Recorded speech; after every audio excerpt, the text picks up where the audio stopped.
Bien-aimés dans le Seigneur, bienvenue sur Tout Rétabli, la chaîne où nous apprenons à vivre selon l'évangile du Christ. Et aujourd'hui, nous allons plonger ensemble dans la vérité de la parole de Dieu. Notre thème est intitulé « Tu crois être sauvé ?» Voici le test que peu de chrétiens passent. Frères et sœurs dans le Seigneur, toi qui m'écoutes actuellement, tu crois être sauvé? Très bien. Mais est-ce que tu es sûr que Jésus te connaît? Es-tu vraiment sûr que le Seigneur te connaît? Voici la question aussi que tu dois te poser. Pas que toi tu crois en lui, mais lui, est-ce qu'il te connaît vraiment? Parce que dans la Bible, Jésus dit clairement qu'au dernier jour, beaucoup de gens qui l'appellent Seigneur, Seigneur, seront complètement rejetés. Ce message est un cri d'alerte, un test biblique pour ceux qui pensent être sauvés, mais vivent dans l'illusion totale. Ne le prends pas à la légère ce message, mon frère, ma soeur, parce que ton éternité est en jeu.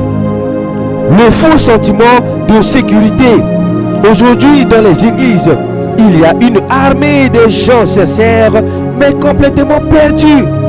Ils chantent, servent, prient, ils jeûnent, ils prêchent, ils font des miracles, mais leur vie n'a jamais changé. Ils ont reçu une paix religieuse, mais pas la vraie repentance. Et le problème, c'est que l'église moderne les conforte dans cette illusion. Et c'est très grave. Écoute Matthieu 7, verset 21 à 23. Parole directe de Jésus notre Seigneur et Sauveur. Ceux qui me disent Seigneur, Seigneur, n'entreront pas tous dans le royaume des cieux, mais celui-là seul qui fait la volonté de mon Père qui est dans les cieux. Plusieurs me diront ce jour-là, Seigneur, Seigneur, n'avons-nous pas prophétisé par ton nom? N'avons-nous pas chassé des démons par ton nom? Et n'avons-nous pas fait beaucoup de miracles par ton nom? Alors je leur dirai ouvertement, je ne vous ai jamais connu, retirez-vous de moi, vous qui commettez l'iniquité. Tu vois ça, mon frère? C'est grave, hein? Ils étaient actifs, ces gens, mais ils n'étaient pas obéissants. Ils étaient puissants en apparence, très puissants en apparence, en prestance, mais complètement dans l'iniquité. Le test biblique de la foi vraie. Tu ne peux pas t'auto-proclamer sauvé. Non. C'est la Bible qui donne les critères. Et elle te dit clairement dans 2 Corinthiens 13, verset 5, examinez-vous vous-même pour savoir si vous êtes dans la foi.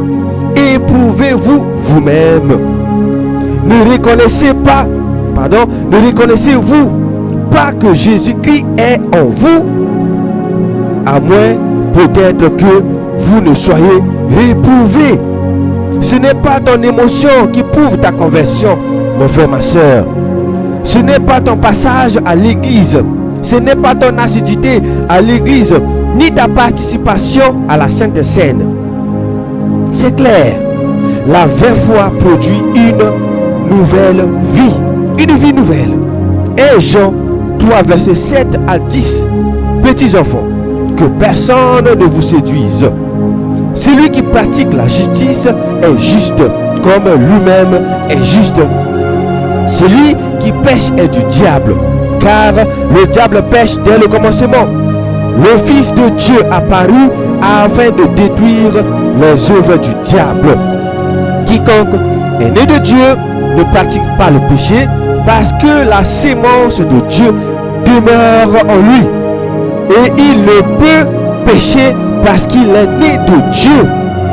C'est par là, j'aime cette partie, c'est par là que se reconnaissent les enfants de Dieu et les enfants du diable. Quiconque ne pratique pas la justice n'est pas de Dieu, non plus que celui qui n'aime pas son frère. Tu comprends maintenant? Je n'ai pas besoin de t'interpréter ce passage, c'est tellement clair et limpide. Il ne s'agit pas d'être parfait d'un coup, mais de refuser de vivre dans le péché. Un vrai converti ne supporte plus le mal. Le fruit visible de la nouvelle naissance. Tu dis que tu es sauvé, d'accord. Mais est-ce que ta vie, qu'est-ce que ta vie produit? Pose-toi cette question. Tu dis que tu es sauvé, d'accord. Mais qu'est-ce que ta vie produit? Nous lisons Luc 6, verset 46. Pourquoi m'appelez-vous Seigneur, Seigneur, et ne faites pas ce que je dis? Si tu continues de coucher avec ta copine, si tu refuses de pardonner, si tu es rempli de jalousie, de haine, de critique, tu n'es pas converti, ma soeur et mon frère. Tu n'es qu'un religieux. Écoute ce que dit Galates 5, verset 19 à 21. Or, les œuvres de la chair sont manifestes.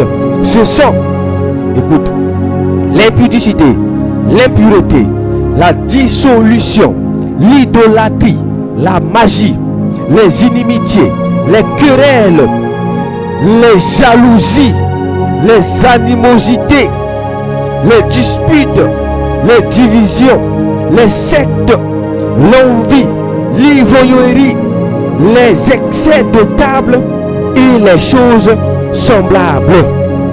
Je vous dis d'avance, comme je l'ai déjà dit, que ceux qui commettent de telles choses n'hériteront point le royaume de Dieu. Le message est tellement clair.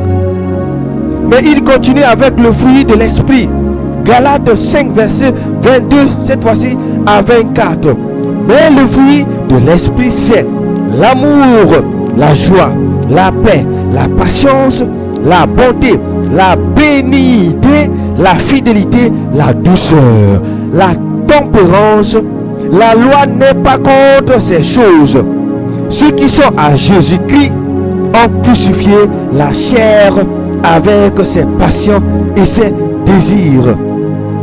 Le fruit ne trompe pas. Ta vie doit témoigner que tu es à Christ. Alléluia. La fausse grâce qui tue. Aujourd'hui, l'un des mensonges les plus destructeurs, c'est cette grâce molle qu'on prêche dans les églises modernes. Dieu comprend. Personne n'est parfait. Dieu regarde le cœur. Mais c'est un gros mensonge, mon frère, ma soeur. La vraie grâce te délivre du péché. Elle ne le couvre pas. La grâce ne couvre pas le péché. Romains 6, verset 1 à 2. Que dirons-nous donc? Demeurerons-nous dans le péché afin que la grâce abonde? Loin de là. Nous qui sommes morts au péché, comment vivons-nous encore dans le péché? Tu entends ça? Et Tite 2, verset 11 à 12. Car la grâce de Dieu, source de salut pour tous les hommes, a été manifestée.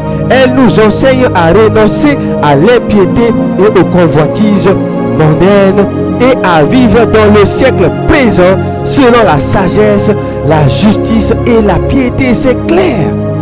Donc, si tu vis dans la fornication, dans le vol, dans la désobéissance, dans l'adultère, ce n'est pas la grâce qui te couvre, c'est le diable qui t'endort, mon frère, ma soeur. Frères et sœurs, ce message est dur, mais il est vrai. Tu veux vraiment être sauvé, alors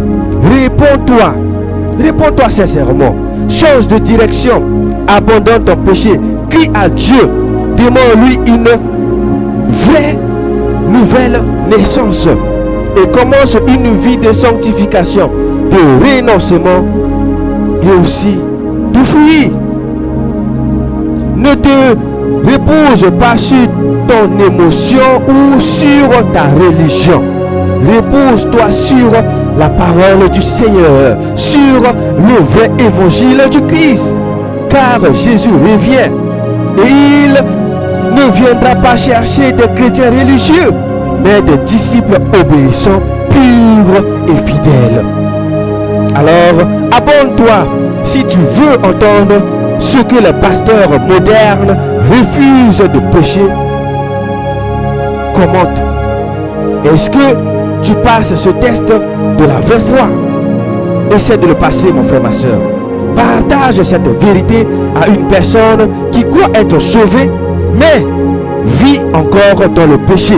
Et surtout, réponds-toi aujourd'hui pendant qu'il est encore temps, car demain, il ne serait peut-être pas temps, mon frère, ma soeur.